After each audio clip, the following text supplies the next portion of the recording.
नमस्कार। कल सरकार ने जो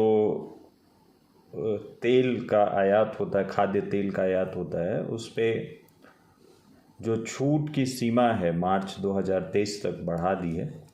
इस वीडियो को बनाने के पीछे मंशा ये है कि मैं कई उद्यमिता विकास संस्थानों में एज ए प्रशिक्षक जाता हूँ और कई ऐसे लोग हैं जो कि तेल से जुड़े कारोबार करते हैं।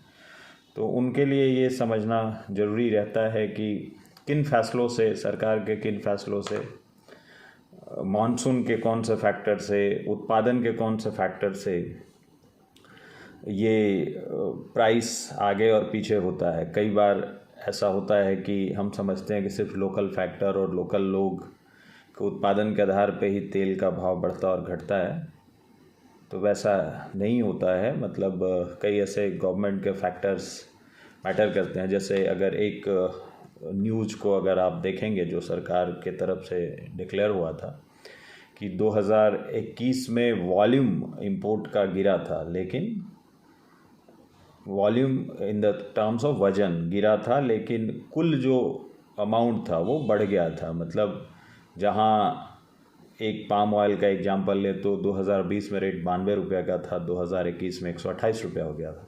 तो हो सकता है कि क्वांटिटी गिरी हो लेकिन वॉल्यूम बढ़ गया।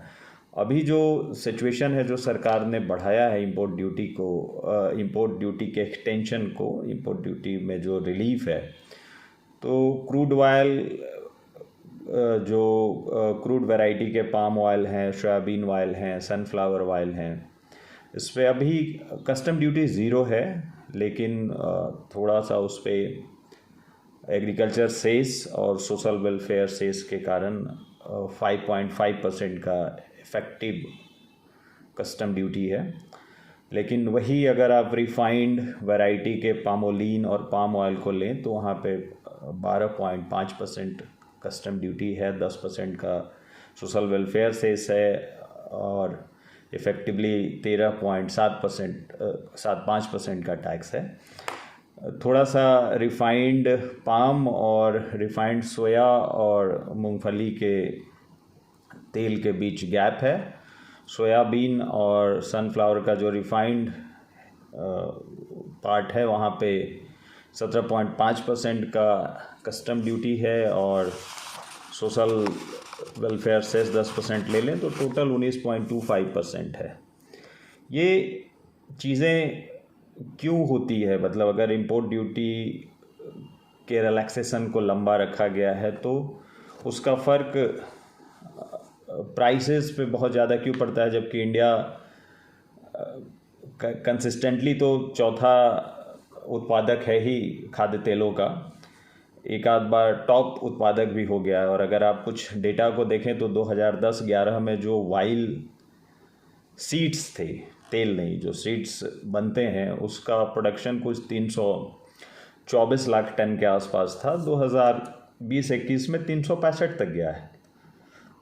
और अगर रियलाइजेशंस देखेंगे कि उनसे तेल कितना निकला, तो जो परसेंटेज 2010-11 में था उससे 2020-21 में ज़्यादा हो गया है, क्योंकि कई ऐसी वैरायटीज़ आती हैं जिससे कि ज़्यादा रिकवरी आती है, ज़्यादा सब कुछ आता है।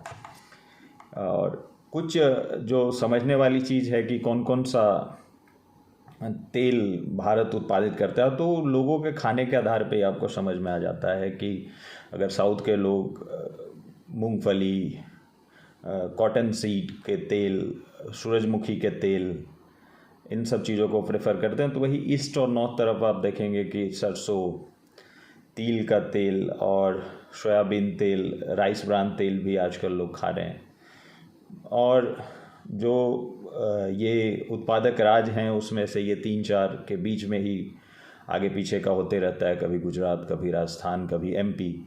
क्योंकि एमपी इसलिए आगे हो जाता है कि सोयाबीन तेल का जो परसेंट है भारत के उत्पादन में काफ़ी बड़ा प्रोपोर्शन है, और गुजरात चूँकि मूंगफली उगाता है।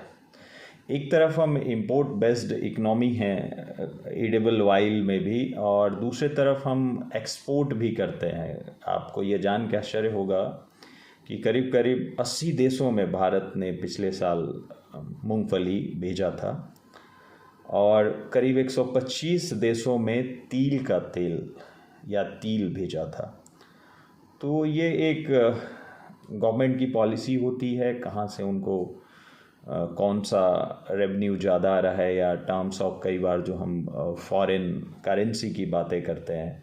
लेकिन जो मेजर इंपोर्ट भारत कर रहा है, इंडोनेशिया से पाम ऑयल की बात हो या मलेशिया से पाम ऑयल की बात हो, तो अभी हाल फिलहाल में गवर्नमेंट ने कुछ स्टेप्स लिए हैं जिसमें पाम ट्रीज़ और या ये कहें कि पाम प्रोडक्शन के लिए कुछ इलाकों का चयन हुआ है, कुछ स्पेशल स्कीम भी लाए गए हैं, जिसमें कई ऐसे राज्य हैं, Andhra Pradesh, Karnataka, Tamil Nadu, north east area है, केरला है, अंडमान निकोबार के कुछ प्लेसेस को सिलेक्ट किए गए हैं जहां बहुत तेज़ी से पाम ट्रीज़ का प्लांटेशन हो रहा है। और शायद इन सब डिसीजंस के बाद हम कल के डेट में जो इंपोर्ट्स पे हम ठीक ठाक खर्च करते हैं अपने कंट्री को फीड करने के लिए, उस पर कुछ कमी ला सके, या जो इंटरनेशनल फैक्टर होते हैं, मतलब भारत एक ठीक मात्रा में तेल यूक्रेन, रशिया से भी आयात करता है, मैं खाद्य तेल की बात कर रहा हूँ।